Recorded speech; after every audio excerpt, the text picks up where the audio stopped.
We give it up for Jeremy, the worship team. Man. Well, just to give you, I'm sure you guys were like waiting with bated breath to get the report on my boys' baseball playoffs today, and they're 2-0, so they advanced to tomorrow. Really good. Which I got to be honest, we were really praying he didn't lose his last game because it would have taken us like right up to 5 o'clock. so we would have been sprinting here, but anyway, yeah, he's doing pretty good. Got a future major leaguer in my hand. So anyway, hey, we're wrapping up our series entitled Overwhelmed today, where we've been pulling out really some life lessons from David. As today we're going to sort of backtrack a little bit in the story. The past several weeks we've been talking about sort of David's life on the run and some of these experiences where he's found himself in a cave. And last week we talked where he found himself in Ziklag, this town that literally means a winding road, sort of, just the twists and turns of life and just how overwhelming some of these seasons have been in his life. But today we're going to backtrack to sort of the start of it all, kind of what set him off on this kind of life as a fugitive from Saul. And so we're going to catch up to it in 1 Samuel chapter 18 and 19. And now, kind of before we really dive into the text, just to kind of give you a little context to catch you up here, 1 Samuel 17, we see David really kind of coming onto the scene as he kind of at this time in the nation of Israel and the Philistine nations are at war with one another. And so the Philistine nation, basically how they did war at that time, they would oftentimes have these kind of big, epic, mano-a-mano, one-on-one battles. And so the Philistines, they sent their best warrior out to the middle of the field named Goliath. He was huge, giant guy. He was Mike Tyson on steroids before there was Mike Tyson.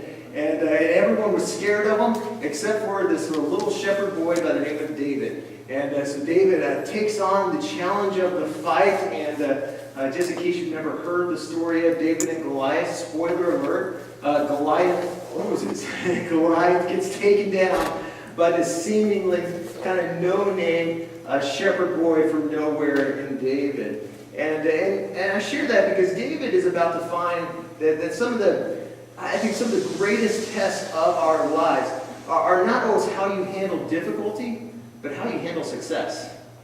How you handle success. I mean, that the hardest thing to deal with in life is not always when everything is going wrong. Because when everything's going wrong, when we're overwhelmed, like we typically, most of us typically know what to do. We typically find ourselves on our knees. We find ourselves calling out to God. We find ourselves, magnifying our Lord, which, again, as we mentioned a couple of weeks ago, when we talked about magnifying the Lord, this isn't about making God being bigger than He is. You can't make the God who created everything any larger than that, but it's about drawing closer to Him.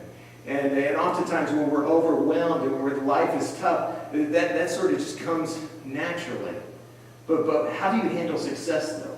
Well, like when you actually get a few victories under your belt, when things are kind of starting to kind of look up and starting to go your way, that's what David is wrestling with. And oftentimes in our lives, how do we respond to the successes, whether big or small? Will you still lean on God? Will you still create that habit of worship? Will you still trust in Him and daily call out to Him?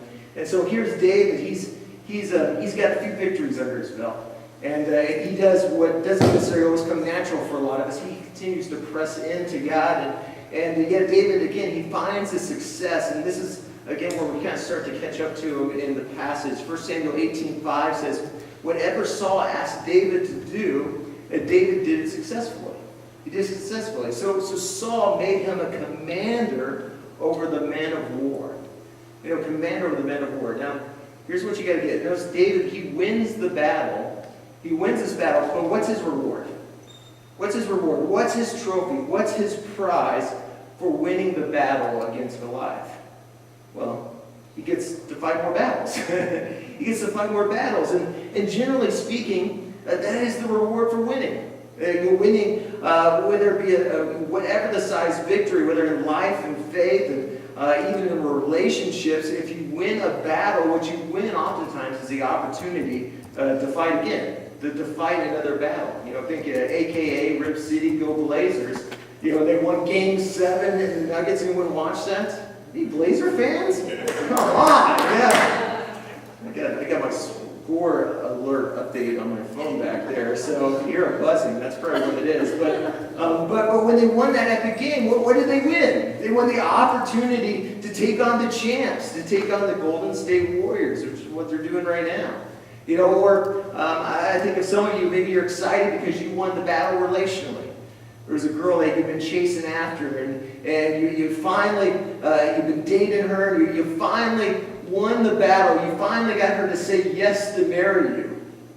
But how many of you know that that's just the start of it? You might have won that battle, but it just opened the doors to a bigger battle. How many can say amen to that? Actually, all the unmarried guys, you might want to say amen to that. Some of the married guys are like, I don't know what he's talking about. No battle here.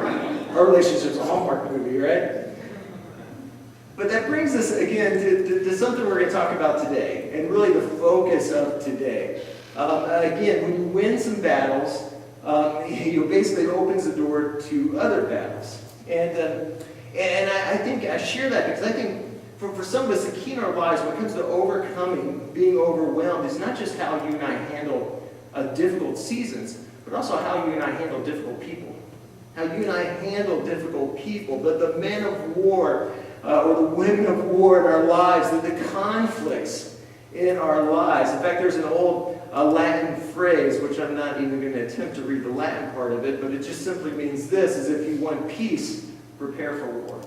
If you want peace, prepare for war. In other words, in encountering difficult people, just like encountering difficult, overwhelming seasons, it's inevitable. They're going to come. It's going to happen. And a lot of, whether we experience peace in the midst of those situations determines on our willingness to be prepared for that. Because the truth is, I wish I could tell you that somewhere behind the scenes right now, all those people who have caused you misery over the past year, the difficult people in your life, that boss, that maybe even that spouse, maybe that friend or who you thought was a friend, or that neighbor, that coworker. I'd love to tell you that behind the scenes, like you're going to leave this place tonight, and right now, even as they're meeting together, just kind of huddling up and saying, you know what? I feel like we were kind of rough on so-and-so this past year. I feel like, maybe our words were a little harsh, and you know what? I think we're going to make a commitment to treat them better. I'm not going to say those things that might agitate them. I'm not going to say those things that push their buttons. And I love to tell you that the difficult people in your life right now are having that meeting, having that discussion, but that's just not reality, is it? The reality is no conflict happens. Difficult seasons and difficult people, just like difficult seasons are to be expected in our life, they're going to come. And how we handle that, it can be the difference between whether we overcome being overwhelmed or we're overcome in our overwhelmed experiences of life, even in relation with people. And so, again, we continue on here. David recognizes this. And David, he's promoted to fight another battle. And often, and really what's going to set him on a course for God to really raise him up is his ability to handle, again, not just difficult seasons, but as we're going to come to discover, also difficult people. And so we see as 1 Samuel 18:6 says, when the victorious Israelite army was returning home after David had killed the Philistines. So here, now David, he's returning back to his hometown. No longer is he unknown. No longer is he just this, unnamed, unrecognized shepherd boy. He's like a national hero now. I mean, he's got some success under his belt. And so he's returning home. This is after David had killed the Philistine. Women from all the towns of Israel came out to meet King Saul. Now, no doubt this was a habit of theirs. This was a custom that would have been common to that day. In fact, it would have been expected by King Saul. That every time he rode back into town from a great military victory, that all of a sudden they would start, blaring the Queen's song, "We Are the Champions," every time he enters in. I mean, this was expected. This was habit. This was again, it was a familiar song. This would have been a very familiar song to Saul, except for this particular time. Again, this was a song he knew the words. It was his jam. He loved this song. But on this particular occasion, they decided to change a verse in there and really kind of add a twist to the song. And we see the twist in verse 7. It says, this was their song, Saul has killed his thousands and David his tens of thousands. See, Saul had heard, again, the song sung 100 times. He had it on repeat. It was no doubt his jam. He loved it. He loved the song. But in this particular case, off of David's incredible success on the battlefield, they decided to kind of add a verse. It's kind of like some of the churches I grew up in. Maybe you grew up in a church similar to this, where anyone grew up on hymns? Yeah, I always grew up, and I don't know why it is, but in every church I was ever a part of that when we would sing hymns, like they never sang the third verse, like the third stanza. They would never experience that. It's like we're gonna sing the first, second, and fourth line. It's what happened to the third? And then every once in a while, they would just kind of surprise you. They'd throw that third stanza in, and you're like, man, I never heard that before. I didn't even know that existed. That's kind of what's going on here. They throw this third stanza in and kind of remix Saul's kind of favorite jam, Saul's favorite song. And so in verse 8, they're kind of like, Saul, how do you like it? How do you like the twist? How do you like this third stanza? How do you like how we kind of remixed your song? And here's Saul. He's like, I hate it. I hate this song. It's the worst remix ever. Because it goes on in verse 8, it says they credited David with, again, tens of thousands and me with only thousands. Next, they'll be making him their king. See, this was the problem. This is the real problem Saul had with this song. And it's because they were singing really a specific song. And it's a song that, if you're not careful, culture in our society, culture in our day, certainly social media, day after day, it's sort of a siren song that if we're not careful, we can really buy into it at first. Because at first it sounds good, but ultimately it's a song that will ultimately drive us to insanity in a lot of ways. And that's simply the song in comparison. The song in comparison, that's ultimately what they're singing. The song in comparison, they're comparing the exploits of David with the exploits of Saul. Saul has killed his thousands, but David his tens of thousands. And as a result, Saul starts to fix his focus on David. And let me tell you something, it's dangerous to fix your focus on people.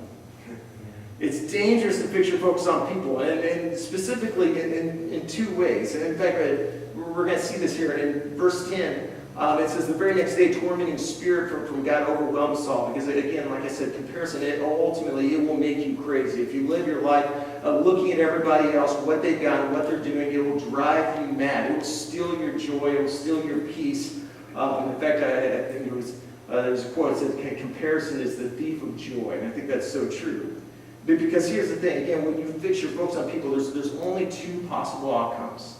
There's only two possible outcomes to it, and depending on the song that they're singing, will actually determine sort of the outcome of that. So in Saul's case, if the song had been, Saul has slain sort of his thousands, but David his dozens, no doubt Saul would have really gotten into that jam. He would have been like, that's the greatest remix ever. I'm into that. I like that. Yeah, I'm the best of all. And kind of looking at what David doesn't have or what David didn't maybe achieve that somehow was less than what maybe Saul had, it would produce pride. It would produce pride. Alternatively, though, if the song had gone as it did, which Saul has slain his thousands, but David his tens of thousands, but what we find is not pride coming a result of Saul fixing his focus on people, fixing his focus on David. But what we find is not pride, but insecurity. Because that's the two results. It's always either pride or insecurity when you fix your focus on people. In fact, the Bible, I think this is super interesting, but in chapter 26, it says that Saul, speaking of the level of insecurity he had because of this, in chapter 26 actually says that he would literally go to sleep with a spear in his hands. Because that insecurity, that jealousy, that fear of what was going to happen, that somehow he was losing a grip on something, was so consuming, which is pretty amazing too when you think about the fact. I mean, again, this is King Saul. Here he's literally sleeping in a fortress. He's got armed guards around him. Talk about the depths of insecurity where you still feel like you've got to, even with all that, you still got to go to sleep with this thing. I gotta go to sleep because of insecurity. One of the things insecurity will do is it'll cause you to start seeing enemies everywhere. Everyone's out to get me. Everyone's out to steal something from me, take something from me. And listen, by the way, some of you know what this feels like to have a Saul in your life. To have a Saul in your family, maybe a Saul in your workplace, right? Who every time they're around, they just have an ability to kind of turn your life, turn that workplace, turn that situation into a battlefield. A battlefield where every time they walk in, they're kind of walking in with just sort of this spirit of anger and bitterness and rage. And only to sort of wonder, hey, why are you so on edge? Why are you so nervous? Of course, they're walking around with this spirit of anger, this spirit of bitterness, this spirit of resentment, and again, that's the setting. That's kind of what we see going on here. There's this paranoia that has been formed from this insecurity, and Saul's kind of created this atmosphere that is like a battlefield. And talk about an incredible sense of pressure. Incredible sense of pressure. In fact, something you got to understand about David's job is what we see in the text. What we see Saul. His focus is fixed on people. As a result, he's got his hands on the spear. But what's interesting with David's focus was on God. David had a heart. He was a worshiper. In fact, again, as mentioned before, you read through the Psalms. So many of the Psalms were written by David. These were worship songs. These were from a heart of a worshiper. And so many times it's sort of, oh God, I magnify your name. My focus is on you. You are my fortress. You are my strength. So whereas Saul fixed his focus on people, on the comparison game, David chose to fix his focus on God. But in saying that though, talk about incredible sense of pressure for David.